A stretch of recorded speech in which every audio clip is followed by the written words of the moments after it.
Singalila national park, Tumling থেকে কিছু মুহূর্ত। সকাল 6টা বাজে, 4:45 থেকে 6টা পর্যন্ত দারুণ কাঞ্চনজঙ্ঘা ভিউজ দেখতে পেয়েছি। এখনও দেখা যাচ্ছে, কিন্তু মেঘ অনেকটা উঠে এসছে, তাও দূরে কাঞ্চনজঙ্ঘা দেখা যাচ্ছে। হয়তো অতটা স্পষ্ট না, তাও দেখা যাচ্ছে। দূরে যাওয়া মনে হলো টুমলিং থেকে এভারেস্টটাও দেখা গেল, কিন্তু অতটা স্পষ্ট না, অতটা কাছে যেহেতু নয়, সান্দাকফু থেকে কাছে দেখা যাবে।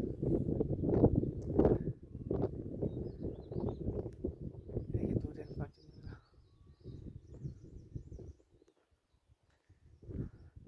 মেঘ উঠছে নিচ থেকে। এই দিকটা পুরো স্পষ্ট ছিল, এখন পুরো মেঘে ভরে গেছে, ওদিকে দেখা যাচ্ছে না।